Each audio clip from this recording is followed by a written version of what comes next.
नमस्कार छात्राओं। आज हम बात करेंगे वैरायटी इन मील प्लानिंग।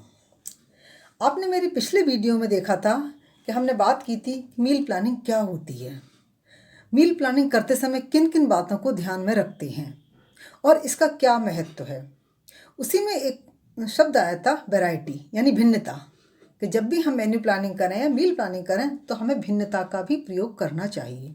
आज हम उसी भिन्नता के बारे में बात करेंगे कि वैरायटी इन मील प्लानिंग, कैसे हम अपने मील में वैरायटी ला सकते हैं, कैसे उसमें चेंज ला सकते हैं।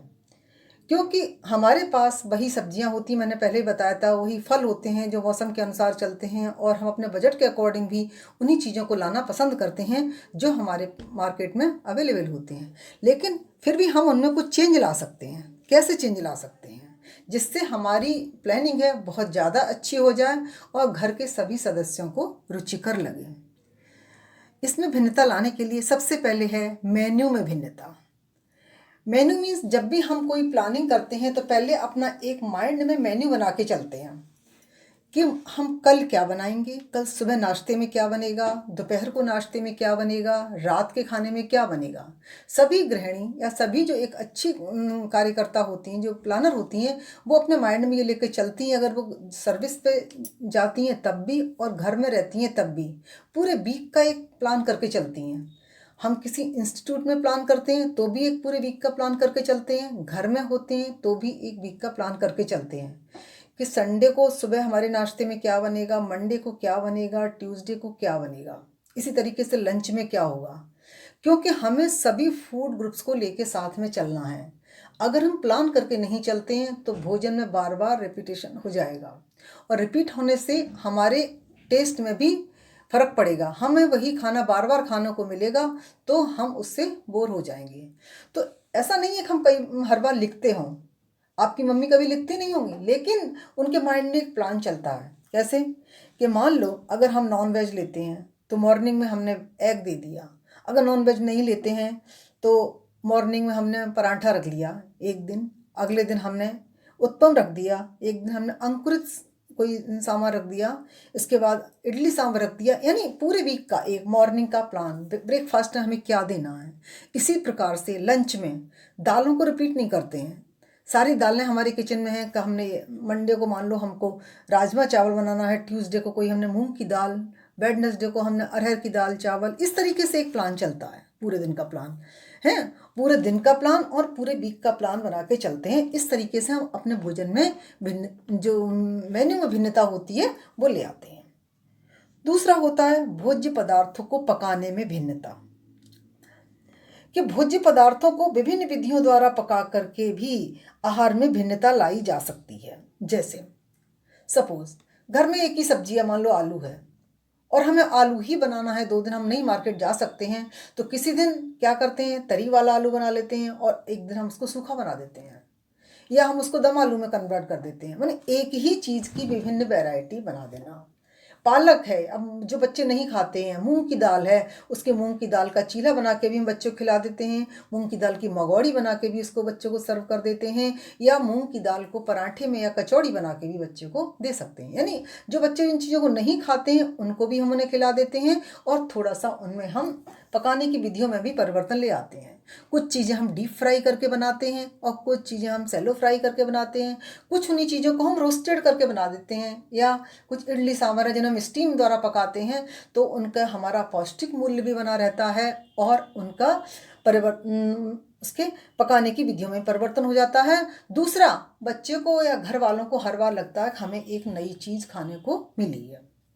रंग में भिन्नता, कलर, ऐसा नहीं है कोई हम उसमें कलर ऐड कर रहे हो तब हम उसमें लाएंगे कि लाल रंग का खाना, हरे रंग का खाना, पीले रंग का खाना, ऐसा कुछ नहीं होता है। हमारे पास जो सब्जियां होती हैं उन्हीं को हम उस तरीके से बनाते हैं जो आपको देखने में आकर्षक लगे। मान लो एक लंच आप प्रिपेयर कर रहे हैं और लंच में एक दाल, सब्जी, चावल, चपाती, रायता, इसी को हम डिफरेंट कलर का लेके आ सकते हैं। अगर सपोज हमने काली दाल बनाई है, उड़द की दाल बनाई है, काले रंग की बनाई है छिलके वाली, तो उसके साथ कोई हरी रंग की सब्जी नहीं बनाते हैं कि देखने में हमें बोरियत लगे। उसके साथ कोई पीली सब्जी है, चाहे वो मटर की सब्जी हो, चाहे वो गाजर की सब्जी हो। इस तरीके से रायता, रायते के लिए हम उसको वेजिटेबल रायता बना सकते हैं, या बथुए का रायता बना सकते हैं, या बूंदी का रायता बना सकते हैं। एक ही थाली में हमें रंग बिरंगी चीज़ें दिखाई दें, उसके लिए हमें कुछ नहीं करना पड़ा। तरी वाली सब्जी को कई बार क्या करते हैं, हमें कलर लाना है तो उसमें रतन जोत का प्रयोग कर लेते हैं, जिससे वो हमें डार्क लगती है।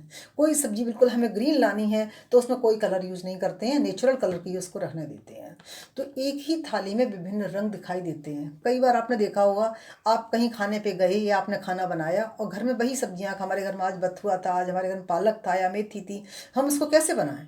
आपने देखा उनके घर में मेथी की चपाती बना दी, या पूड़ियाँ या पराठे तल दिए, मेथी की सब्जी बना दी, बथुए का रायता बना दिया, तो देखने में कितना बोर लगता है। उसको आप अलग मान लो, जैसे कोई आपकी इको फ्रेंडली थाली बना दी हो, ऐसा कुछ नहीं है। आपको क्या करना है, उसका दाल का रंग दूसरा लेना है, सब्जी का जैसे पीली दाल, हरी रंग की सब्जी, रायते में हमने गाजर का प्रयोग कर दिया, लाल रंग आ गया। तो एक सारे कलर कॉम्बिनेशन आपकी थाली में दिखाई देंगे जो आपको आकर्षक लगेंगे, और आपको अगर भूख ना भी होगी तो भी आपको देख के भोजन यानी खाना खाने की इच्छा आपकी जागृत हो जाएगी। नेक्स्ट, सुगंध में भिन्नता। सुगंध, भोजन की एक अपना ही टेस्ट होता है और अपनी एक सुगंध होती है। वो सुगंध को देखते ही हमारी भूख, हमारी इच्छा जागृत हो जाती है। जो आप किचन में जाते हैं और जैसे ही आपको सब्जी की खुशबू आती है और आप खुशबू को सूंघते ही आपकी भूख बढ़ जाती है। कई बार वो सब्जी ऐसे बनी होती है कि उसको देख के ही आपका मन नहीं करता है कि पता नहीं क्या इसमें कैसी खुशबू आ रही है। पर कई बार हम उनको में खुशबू ऐड भी करते हैं, जैसे तीखे गरम मसालों का प्रयोग करके, कई बार केवल दालचीनी का प्रयोग करके, कुछ सब्जियों में केवल हरी इलायची का डाल देते हैं, कुछ सब्जियों में कोई मसाले नहीं डालते हैं, सिर्फ हल्दी, काली मिर्च, नमक डाल के बना देते हैं।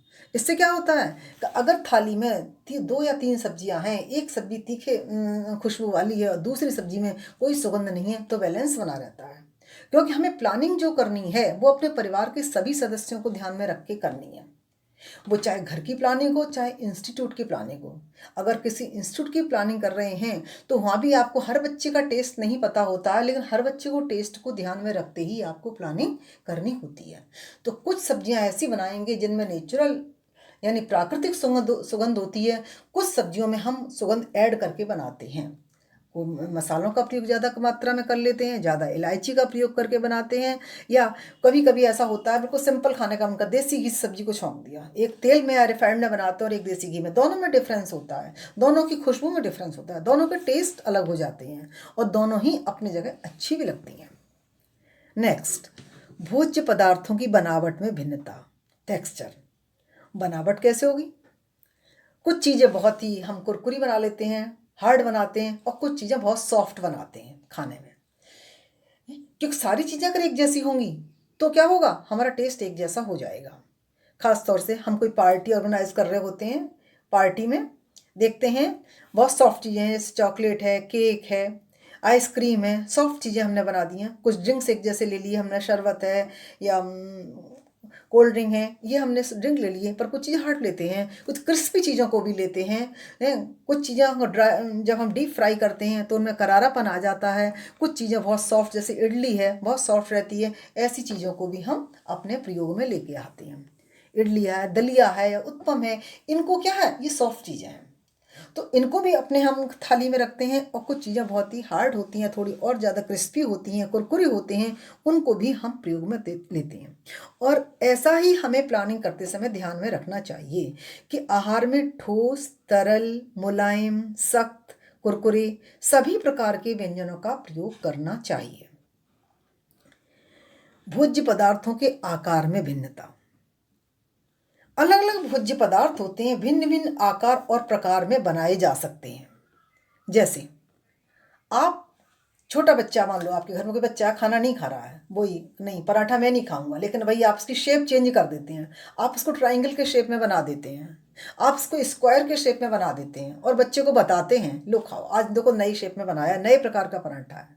बच्चा थोड़ा जागरूक होगा, क्या बनाया है उसे खाने का प्रयास करेगा, है। यानी हम डेकोरेशन देख रहे होते हैं, घर की डेकोरेशन में भी इसी तरीका का प्रयोग करते हैं। या केक है, कई बार केक हम गोल बनाते हैं, कई बार हार्ट शेप का देके बना लेते हैं। सलाद में भी कुछ चीज़ों को हम लंबा काटते हैं, कुछ को गोल काटते हैं, कुछ को हम ग्रेटर से कस लेते हैं, यानी उनके आकार में हम विभिन्न प्रकार के तरीकों से भिन्नता ला सकते हैं, जो देखने में बड़ी आकर्षक भी लगती हैं और कई बार भूख ना होने पर भी वो भूख को जागृत कर देती हैं।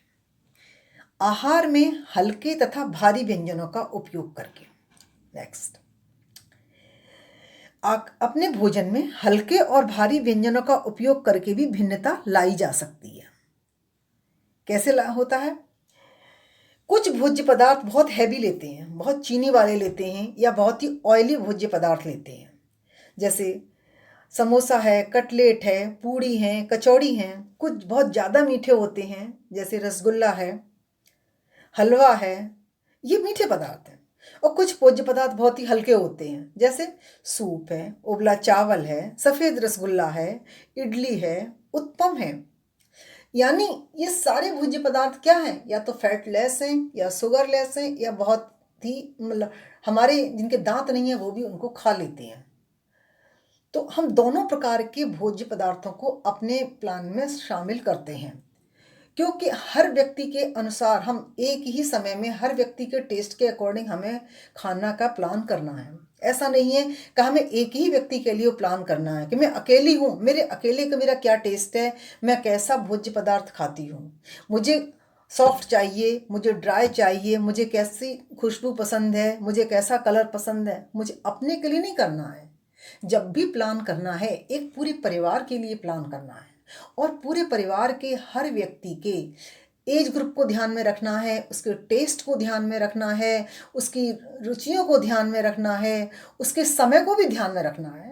कि कुछ लोग होते हैं, मान लो सुबह चले जाते हैं, शाम को ही उसको खाएंगे, तो कहीं हमको बार बार गर्म तो नहीं करना पड़ता है। हमने एक बार बना के रख दिया और वो हमारा ठंडा भी क्या हमारा चल पाएगा कि नहीं चल पाएगा? ऐसा तो नहीं है वो गर्म भोज्य पदार्थ ही अच्छा लगता है। आइसक्रीम है, केक है, अगर हमने बना के रख दिए तो हमारे एक बार बन जाएंगे, उन्हें हम कई बार दिन में खा सकते हैं। तो इन सभी चीज़ों को जब हम ध्यान में रखेंगे तो हमारी मेन्यू प्लानिंग वास्तव में एक सफल प्लानिंग होगी। और हमें जो वैरायटी की बात होती है कि वैरायटी हमें कहीं से खरीदनी नहीं है, न वैरायटी कहीं हमसे मिलेगी, हमें अपने उन्हीं भोज्य पदार्थों को उनमें थोड़ा कुछ न कुछ परिवर्तन करके उसमें हम बहुत ज़्यादा भिन्नता को ले आते हैं। इस प्रकार से ही हम अपनी प्लानिंग को बहुत ज़्यादा अच्छा बना लेते हैं।